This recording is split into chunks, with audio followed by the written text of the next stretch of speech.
All right, chapter 9, Paul. And actually, the reason why I've read this book to my class every single year was one of my good friends. His name is Chris, just like me. And he told me that when he read this book as a kid, he's like, oh, this story about Paul pulling the hair, that's one of my favorite parts of a children's book ever. It's like, oh, I need to read that.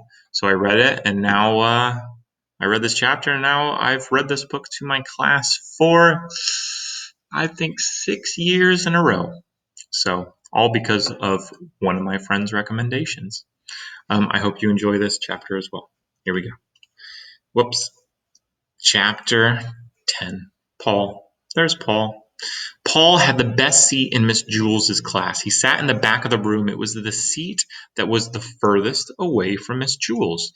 Miss Jules was teaching the class about fractions. She drew a picture of a pie on the blackboard. She cut the pie into 8 pieces. She explained that each piece was 1/8 of a pie. Paul never paid attention. He didn't see the picture of the pie. He didn't see anything. Well, he did see 2 things. Oh, he did see one thing. Actually, he saw 2 things.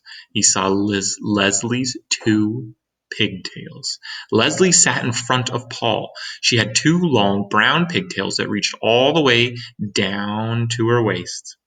Paul saw those pigtails and had a terrible urge came over him. He wanted to pull a pigtail. He wanted to wrap his fist around it, feel the hair between his fingers, and just yank. He thought it would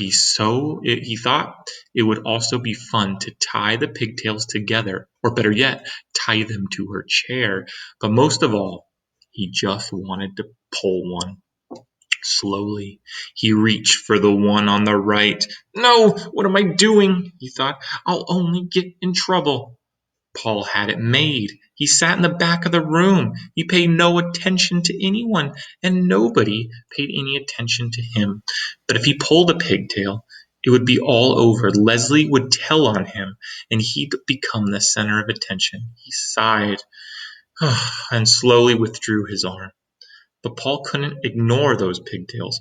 There they were, dangling right in front of him, just begging to be pulled. He could close his eyes, but he couldn't make the pigtails disappear. He could still smell them and hear them, and he could almost taste them. Maybe just one little tug, he thought. None, no, none. There they hung easily within his reach. We'll just let them hang there, thought Paul. It would be foolish to pull one, no matter how tempting they were. None of the other children in the class pulled pigtails. Why should he? Of course, none of the other children sat behind Leslie either. It was just a simple matter of being able to think clearly. That was all. Paul thought it over and decided not to pull one. It was as simple as that. Suddenly, his arm shot forward, and he grabbed Leslie's right pigtail and yanked. Ah! Screamed Leslie. So, right here, that's what happened. Everybody looked at her. Paul pulled my pigtail, she said. They all looked at Paul. I couldn't help it, said Paul. Oh, you'd better learn to help it, said Miss Jules. She wrote Paul's name on the blackboard under the word discipline. Tell Leslie you're sorry. I'm sorry, Leslie, said Paul. Humph, said Leslie. Paul felt horrible. Never again would he pull another pigtail. Except there was one problem. He still wasn't satisfied. He had pulled the right one, but that wasn't enough. He wanted to pull the left one too. It was as if he heard a little voice coming from the pigtail saying, Pull me, Paul. Pull me. Oh, I can't, Paul answered. My name's already on the blackboard under the word discipline. Big deal, said the pigtail. Pull me. No way, never again. Oh, come on, Paul. Paul, just a little tug, urged the pigtail. What harm could it do? Lots of harm. Leslie will scream. So imagine the pigtails are talking to him. They're like, come on. Leslie will scream and I'll get in trouble again. Boy, that's not fair, whined the pigtail. You pulled the right one. Now it's my turn. I know, but I can't, said Paul. Sure you can.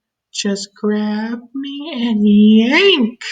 No, that's not right. Sure it is, Paul. Pigtails are meant to be pulled. That's what we're here for. Tell that to Leslie. Leslie won't mind. I promise. I bet. Just like she didn't mind last time. You just didn't pull hard enough, said the pigtail. Leslie likes us pulled hard. Really? Asked Paul. Cross my heart, the harder the better.